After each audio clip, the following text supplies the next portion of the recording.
of Transportation.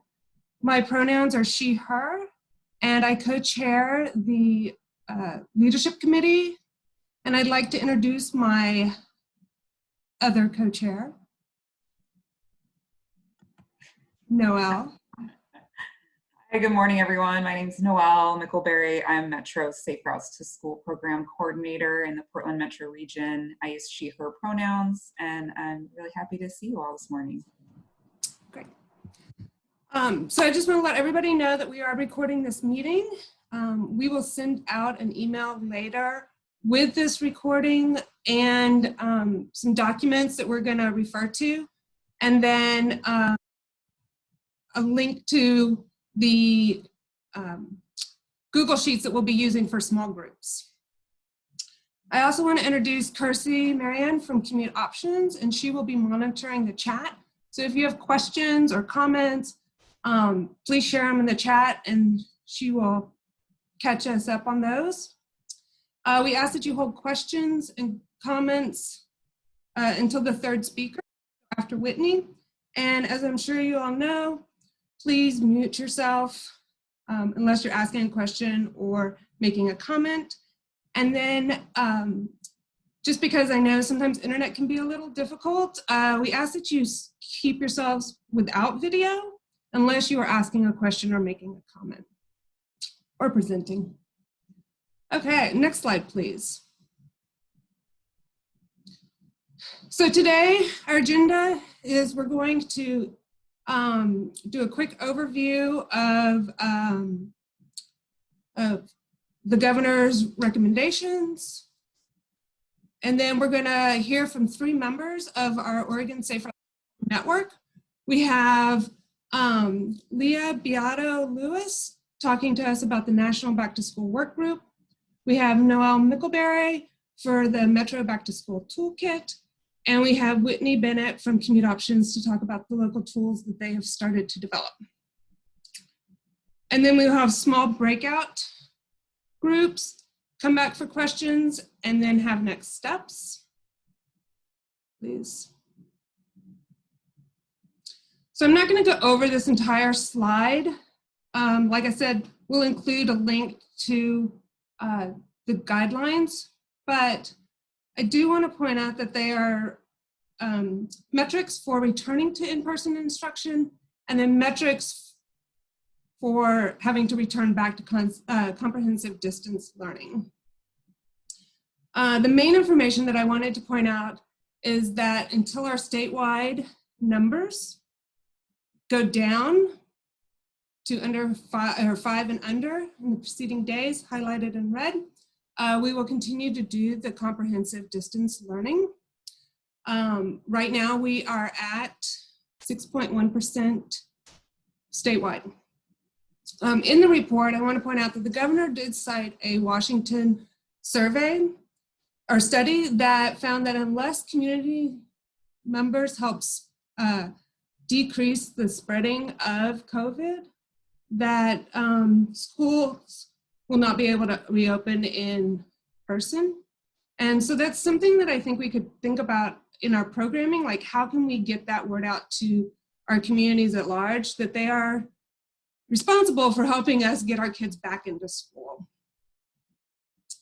Okay, moving right along to our main attractions. Leah, if you would like to go ahead and share. Yeah, thank you, Janice. Welcome. So I'm Leah Beato Lewis. I am the Safe Routes to School Coordinator for the Beaverton School District. I use she, her pronouns.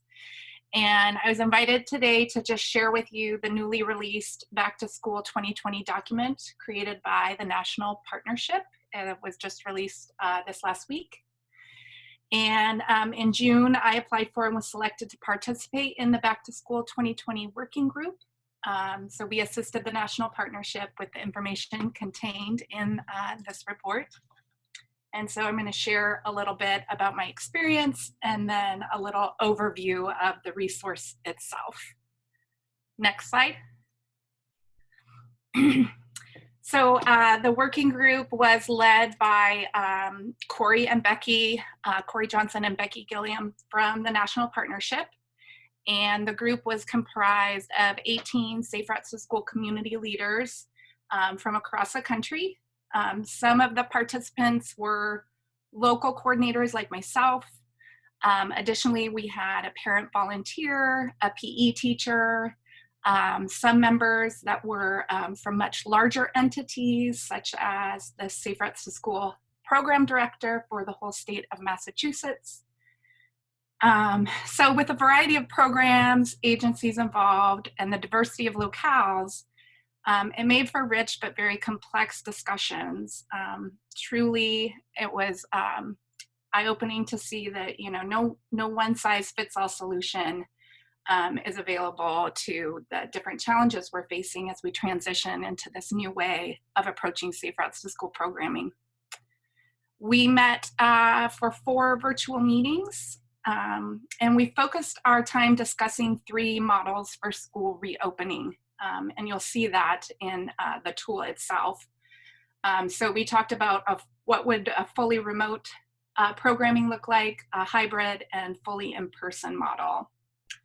So for each of those models, we discussed 4 group needs. What do students and families need?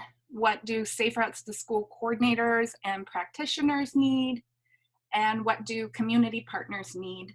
Oh, and what does school staff need? The 4th one. Simultaneously, we also considered the program, financial, and people that might be impacted by each of the 3 models for reopening.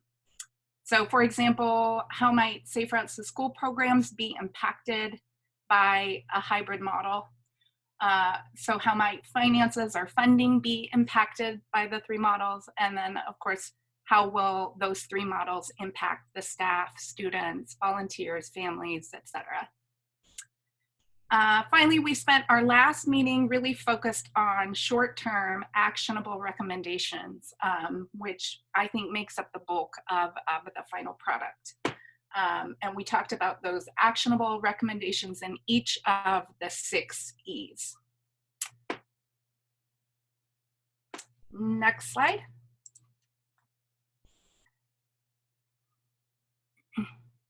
So from those working group discussions, the National Partnership put together a really lovely, resourceful guide to assist Safe Routes to School programs and planning for the 2021 school year.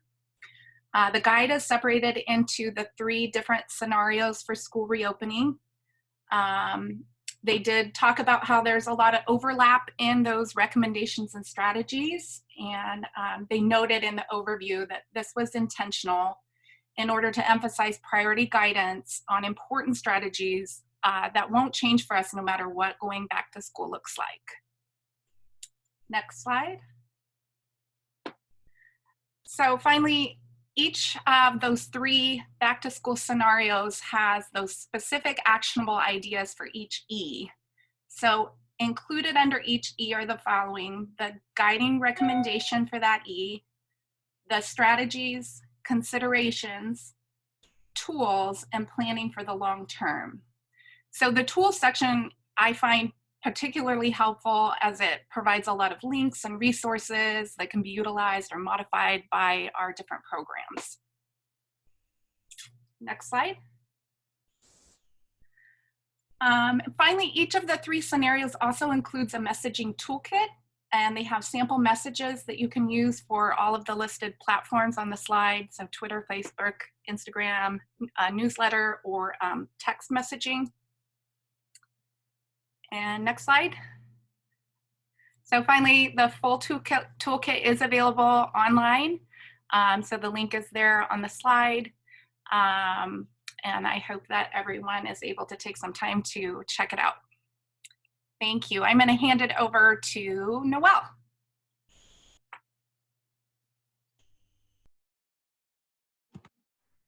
Awesome. Thank you so much, Leah. That's super, super great to hear about the national leadership around this, and especially how this is going to, this helps inform some local actions and planning that we can do here in Oregon. Again, I'm Noelle Mickelberry. I am from Metro, up in the Portland Metro region, and I'm the Regional Safe Routes to School coordinator there. And I'm going to share just a little bit about our Safe Routes Back to School toolkit that is currently in production and will be ready soon. And I'll go through some of the kind of specific strategies that we're highlighting in this toolkit. I'm responsible for my own slides. See if I can figure it out. There we go. So one of the first things we did to start creating this toolkit was we conducted a survey in the Portland metro area. And this was partially to understand what kind of needs and opportunities families are thinking about, as well as really how people traveled before and how they expect to be traveling when school returns in person. We tried to be as flexible as possible in our language, that knowing we don't actually know when that return to in-person learning will be. And so I pulled some of our preliminary data about of responses to see where things are at. And so this is where our survey showed how people were traveling before schools closed to in-person. It's a little hard to tell on there, but walking is about 20% of respondents, school bus is about 40%, family vehicle is about 29%. And this is with about 300 respondents in the Portland metro region from across the region. And then our next question about how will students and families travel when school does reopen.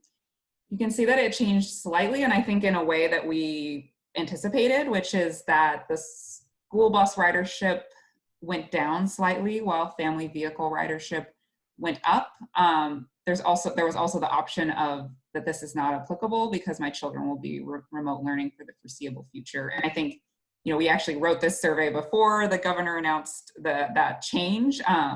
So I think that obviously affected people's response rate, but there's still a change even if you take into account those not applicable answers. Walking stayed almost exactly the same, but biking actually went up 2% as well, which I thought was an interesting shift. And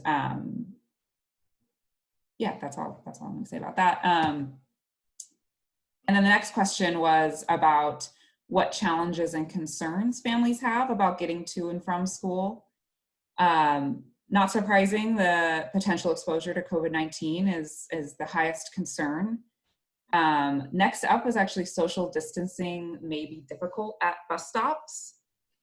And then the third and fourth that are pretty close are unknown work schedules and more traffic because people are going to be likely driving to and from school more often. So this input has really helped, us shape some of the strategies and also kind of which priority strategies we want to move forward by better understanding what families are thinking. And also just kind of reaffirming what we thought might be the case by actually asking folks. And then lastly, we asked about some specific ideas, and I didn't include all of them here just to go quickly, but I wanted to highlight some of the top items that folks prioritized. And those are outdoor play and learning resources was the highest ranked, which is more opportunities for kids to be outside, learning about traffic safety in a socially distanced setting. School streets, which are streets prioritized for students immediately near school entries or on priority blocks. And then walking school buses or bike trains. And then obviously another one was that none of the ideas would be helpful. And I think particularly for folks whose transportation choice isn't going to change, particularly those that were driving and will be driving again, there may not have been seen as a need to add in new programming. The survey is still open, so if you're in the Portland metro area and want to share this with families, it'll remain open until August 15th. We can share the link in the chat, and it includes the survey in English, Spanish, Vietnamese, Chinese, Somali, and Russian. And we will be sharing the survey results with local program coordinators so they can really see what their district and individual schools had to say to help them prioritize which strategies from the toolkit or other ideas that they have that they want to implement. So I want to talk more about the toolkit, and based on those survey responses of what were the highest priority program areas as well as the challenges, I'm going to talk going to dig into those areas a little bit. And those are pop-up design pilots, walking and rolling strategies, and temporary traffic playgrounds. But I'm also going to start with our messaging lenses, and in particular talk about the anti-hate lens that we are applying to the strategies and to the messaging. This slide is a lot, but I wanted to highlight from Portland United Against Hate, which has been collecting individual experiences with hate speech and bias in the Portland area since 2018. As you can see in the map, the responses are coming from more than just in the Portland city limits, but around the metro area. And I think what's super important for Safe Routes to School programming in particular is, one, that this effort was started after 2 young girls were targeted on a MAX train in 2018 for their religion and the color of their skin. And so this effort really started from students being harassed while traveling. And if you look at the data, people under 18 are the largest reporting age group in the Portland metro area on the Portland United Against Hate form. And Portland has a higher percentage of hate and bias happening on our streets and sidewalks than nationally. So I think these are just really an important context into why we're using an anti-hate lens as we approach these strategies. All right, back to the toolkit. And I'm going to jump into some of these areas just to give a quick example of what these strategies are going to look like and how they could be applied. So we'll talk about pop-up design pilots first. So you know, school streets was listed on the survey, but there are some other approaches to kind of changing the way the street in front of or near schools looks like. The idea behind school streets is really that streets immediately surrounding the school or on certain entrances of the school are restricted for folks walking, biking, or have access for buses, just to encourage both social distancing as well as safety and circulation to help support kids getting into school safely. We also developed some strategies around one-way streets and sidewalk extensions as alternatives to, you know, restricting access for the whole street, but still adding some of that space for students to enter school and get to school safely. I have on here a star next to reimagining parking lots. We have this under as a driving strategy, but it's really about how to rethink about the way parking lots are used on campus, especially if in more rural suburban areas, changing the streetscape might be a little bit more challenging. So we include that option as well. There's a photo here of a redesign of a school parking lot here in Portland to try to move traffic through in a specific way, and they closed an entrance to create specific space for kids walking and biking. So each strategy will have a detailed list of sort of what is the concept, what are the locations and materials and resources you might need, what are the kind of partners you want to engage with, and sort of other considerations to layer on as you're implementing each of these different ideas.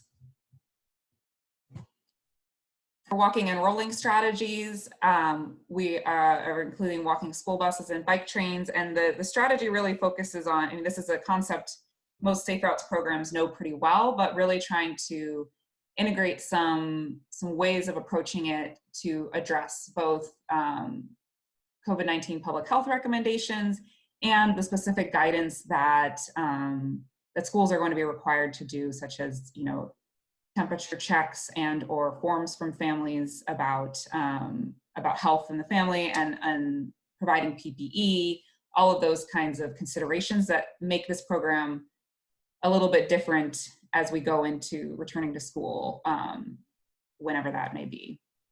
We're also developed a Corner Greeters Safe Passage program, and that is really aimed at sort of addressing that from an anti-hate perspective of having trusted adults on on priority routes and near the school to help make sure that kids that are walking and biking feel like they have a point of contact and a person to go to if there is concern. I meant to mention on the anti-hate slide also that this is particularly relevant during COVID-19. When from February to March, Portland United Against Hate's reports were 42% were coming from Asian Americans and Pacific Islanders after COVID hit here in Oregon. So I think that's just something that we should really be considering when we're implementing programming in schools as COVID continues to be an issue. We're also putting together recommendations around secure bike and scooter parking, and park and walk being another popular option that we're providing some resources on. And then traffic playgrounds, and this is really about creating that outdoor space for play and learning when we know that it's challenging. It will be challenging to find opportunities for physical activity, and being outdoors is a safer place to be during the pandemic.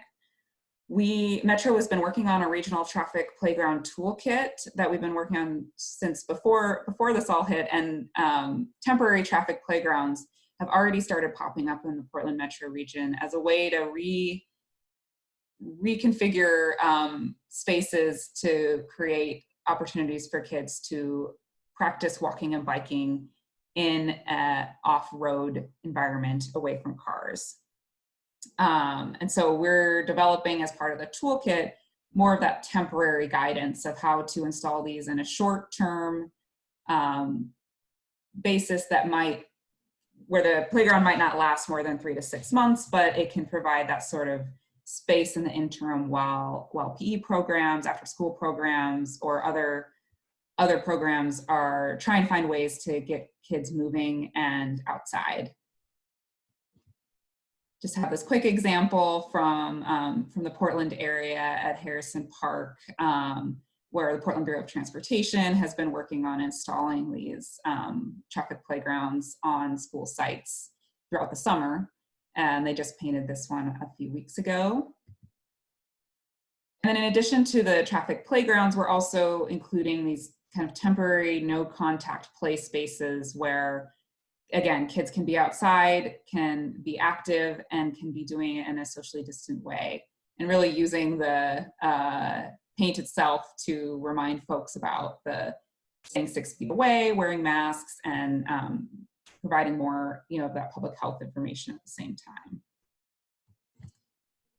All of the toolkits are coming soon.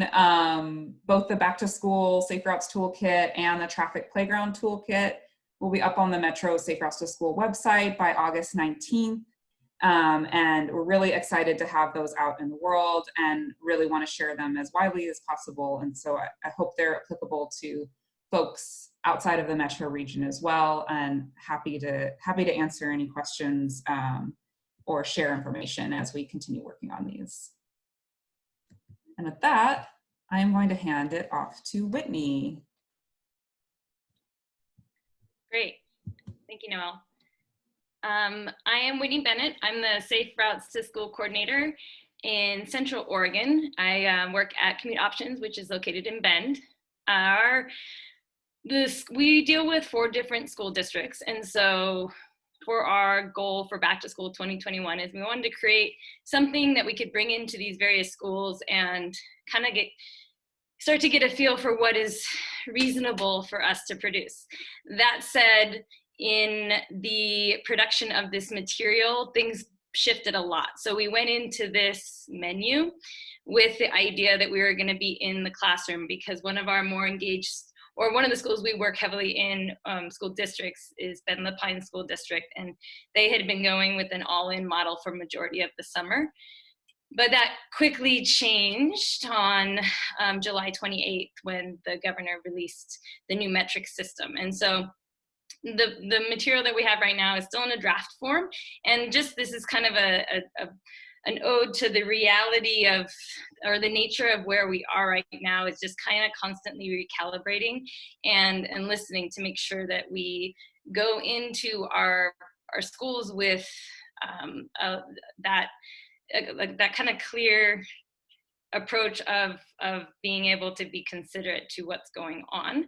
So we have this back to school 2021 menu, which I'm going to be taking into the different meetings I have with school administrators and presenting our ideas for the school year.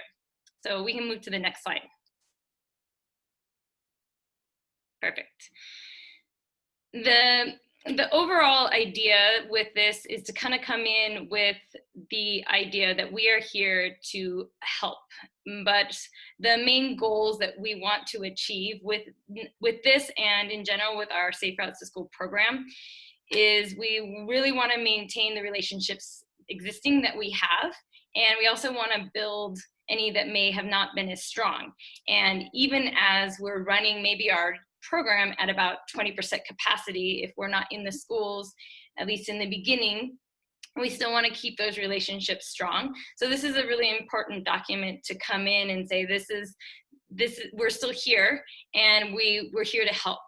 The other goal of this document is to really draw out and identify what are going to be the best means of communication, that being the person that we need to be in touch with each school that we work with, and what is going to be that avenue of communication, because it seems to vary a lot, and also how we take our material and adapt it to the different learning platforms will be unique. And so what we want to get out of presenting to each of our school administrators is what does that need to look like? And then the third goal with this document is, here's the material that we have, and let's talk about what your needs are and if we can adapt it to where you are. So we meet them where they're at and really give some really crystal clear and substantive guidance, and also highlight the importance of this program right now, especially in light of the fact that kids are going to be at home learning in the comprehensive distance learning model. And so they're going to be ideally out in the streets more, and so we need to be able to be still teaching these essential skills. So you can go ahead and move to the next slide. So this is the next page, and what we did is we really wanted to come on the forefront with presenting the material as virtual, because within one of the main school districts we work in, they're doing the comprehensive distance learning program, but they also have an online learning program that is going to be a program that actually goes throughout the year. So there's kind of two different formats. So we wanted to make sure that we really said, here, this is really adaptable. We didn't want to have the door slammed in our face. We wanted to accommodate where the schools are. So on our first page, it's a simple table. It's a menu of items. The very first item is our Walk and Roll e-toolkit. This is something that we produced in the fall. And the plan for it with the Walk and Roll e-toolkit is to produce a version 2.0 in light of all the lessons that we did learn with 1.0, and offer both as resources and modify them as much as the idea with 2.1 is to make it even more accessible, make it more adaptable to the different ways of distributing some of the activities that the kids will be doing in the schools, whether it's virtually or printable material that can go in packets. So really accommodating with that next version. And then we really leaned into the back to school working group recommendations on these other pieces of the remote learning options. That said, they're not completely hashed out, because we want to get the feedback from our school administrators of what's realistic, and then be able to personalize it to their needs, their scheduling, and the platforms that they're working with. We can do next slide. So this is the in-person options. So granted, we know that we're going to be working in this comprehensive distance learning and online learning platform in the first 6 weeks, and then it's going to be adjusted. And we don't know when the kids will be back in or when they'll be implementing a hybrid system. But we still wanted to let the schools know that we are planning ahead and that this is what that looks like. And this specific list of possible curriculum for walking and bike safety is showing that we've taken into account what Ready School Safe Learners is putting out, and will be consistent with the COVID-19 health regulations, and that there's still a lot that we can offer once the kids go back to school. So we wanted to make sure that we really highlighted this, even though the emphasis is still on that remote learning, the remote learning resources. And we can move to the next slide. The other piece of this is the menu of encouragement options. Again, kind of smushing together our virtual and our in-person opportunities that may exist, trying to highlight that there are still things that can be done, and we can make a plan right now and adapt it as we go through the school year. The virtual walk and roll challenge is something that gets pulled out of the walk and roll toolkit, and this can be done as a 1 week or a 2 week or a whole month challenge. And then the other piece that I really wanted to highlight is the no-touch temporary traffic play spaces, and because I think this is a great opportunity for the schools to think about how they can really use maybe parking spaces and playgrounds and blacktops to do something different, to really help kind of meet some of their standards that they're going to need to meet for physical education and health education that are going to be a little bit more challenging given the virtual nature. So we have this link in here, and we do plan on kind of pushing that as an option and having those conversations with school administrators and presenting these resources as really exciting things that can take place even in light of where we are, so we can continue moving forward. So let's go ahead and advance the slide. So again, the Walk and Roll e-toolkit, this was, like I mentioned before, it was released in the spring, and it is on, the 1.0 version is on the Oregon Safe Routes website, and the 2.0 is coming. It's in production, and it's really beneficial just because of how clear and simple and bite-sized lessons are, how the lesson plan is laid out. And it's also adaptable and becoming more and more accessible as we upgrade it so that it can really service the different learning environments that the kids are going to be in. And the ultimate equation of creating less screen time and more outside time, I think, will be super valuable as the kids are going to be facing a lot of the same screen time opportunities with the virtual or the comprehensive distance learning platforms. And we can advance the slide. So as I mentioned, this menu is a draft, it's a work in progress, and it should be up on the Commute Options website at some point eventually within this month, but we'll make that resource available at the end of this webinar. And the Walk and Roll e-toolkit is currently available with lots of other resources on OregonSafeRoutes.org, physical distancing. There's lots of pieces you can download, tracking forms, and you can download photo release forms. And there's also in that same set lots of valuable information that can kind of help guide some of these virtual learning ideas. And if you have any questions about any of this material, you can always call me directly, because I am in the process of meeting with the various school administrators and presenting this and getting their feedback. And so as I go through that process, I'll be able to kind of add more experience and maybe update this so that it really gets fine-tuned. With that, I will go ahead and hand it off to Janice. Thank you. Yeah. Everybody, for great presentations and great information. We'd like to take the next couple of minutes to see if anybody has questions for any of our presenters. You can either put them in the chat and Kersey can read them out loud, or you can unmute yourself, or comments, unmute yourself and show us your beautiful face and ask us your question or make your comment.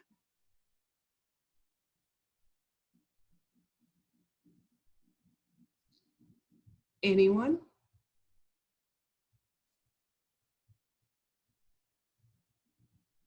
No?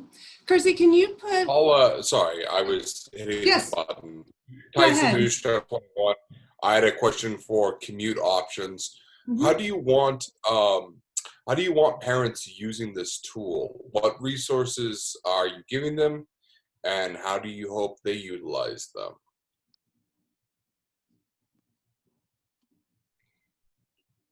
That's a great question, because I think that's an important part about if we're talking about the e-toolkit, the toolkit itself is intended for the coordinators of the program, let that be school administrators or people that run the Safe Routes to School program.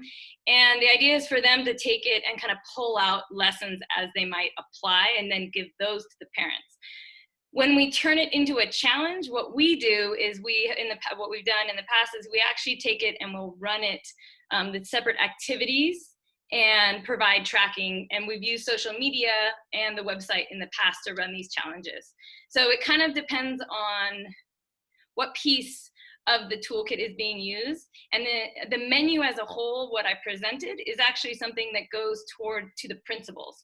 And then from there, that's the steps of building those communications and determining how we deliver each of these activities to families. Does that answer your question, Tyson? So essentially, you're presenting these, various schools and the principals with options plans that they can, send out to parents. Is that, in essence, what you're doing? Yes, and there might be more of like a two-tiered approach where the principals connect us to the teachers, and then the teachers will help deliver it to the parents. And what so far are your recommendations to parents then, or the recommendations that you're putting out there that might be handed down through the line? What sort of stuff are you putting out there?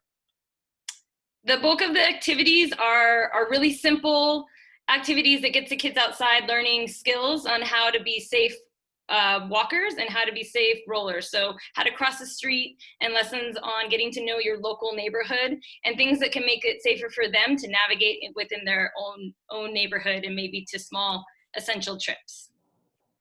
Great. Thank you, Whitney, very much. I appreciate you. Thank you. Questions? Thank you, Tyson, for asking them.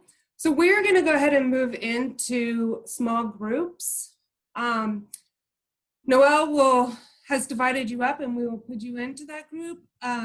We'd like you to introduce yourself and then choose someone to facilitate and someone to scribe. Percy will put a link in the chat of the document that we want you to keep your notes on. So this will be all the notes from all the groups, and then we will share that out with people. The prompts are in the document, so the questions and the introductions, just follow that. If you have any questions, feel free to put them into the chat. Come back, you have about 10 minutes. When you come back, we will ask you to share one of your ideas in the chat from your group. Any questions? No. Great. Noelle, do you want to start sending people to their small groups?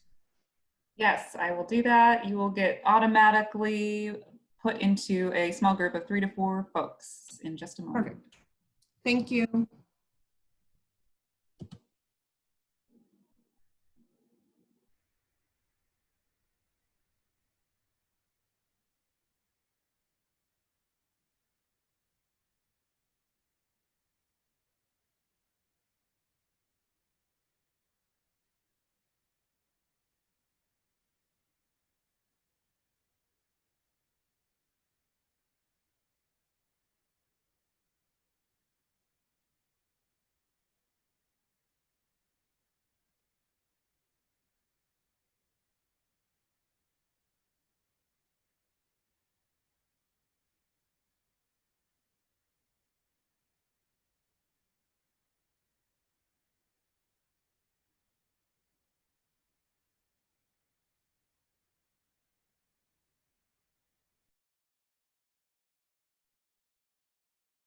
Noelle, is everybody back with us? Everybody should be back from the breakout rooms. Great. So what we'd like to do is have everyone from their group add one of your ideas or comment into the chat as to either what you were planning or what you, an idea that you liked from the presentations that you think you might move forward. One of those, and we will have Kersey read some out, but if people want to share their idea, please unmute yourself and show us your faces and share with us verbally.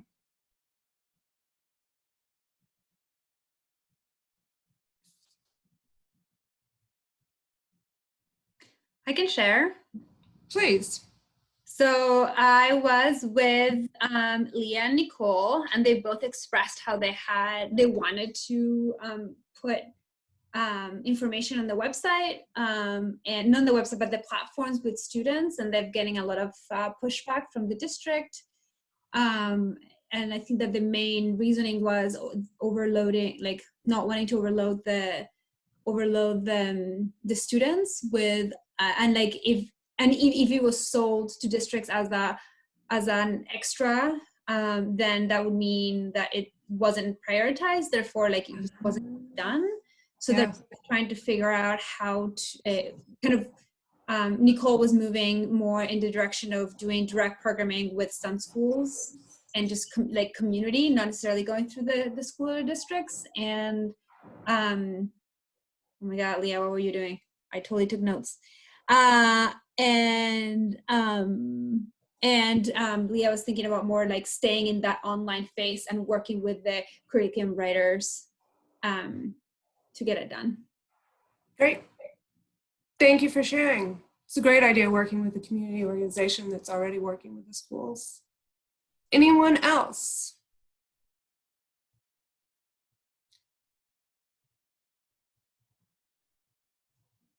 No?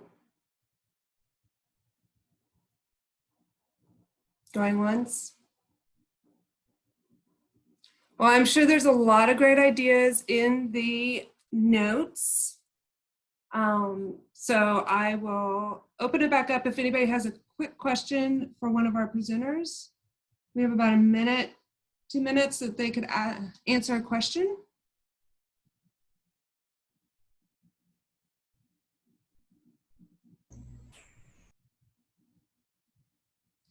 Such a quiet group.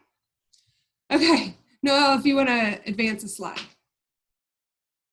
for me. All right, so we are going to finish up, and I just want to say thank you for attending this meeting.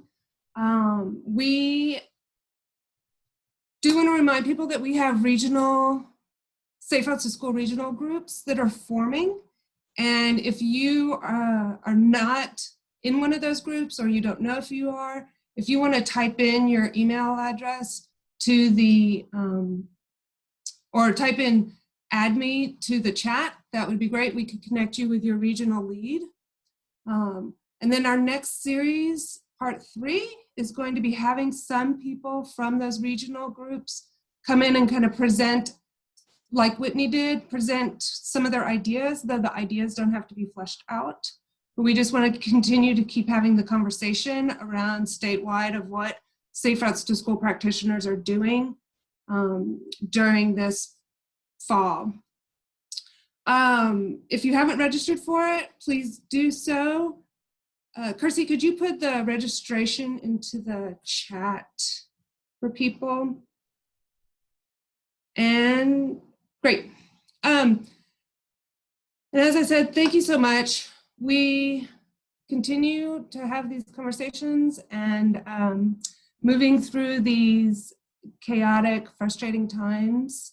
But I think that by sharing all the information together and working together as practitioners is really going to help make all of us feel supported. So with that, I say thank you, and we will send out to all the participants the links to the video and all the information and the links that got mentioned here. Thank you, Kersey, for putting that in. Excellent. Well, everybody have a great day, and we will see you on August 19th. Thank you. Everybody.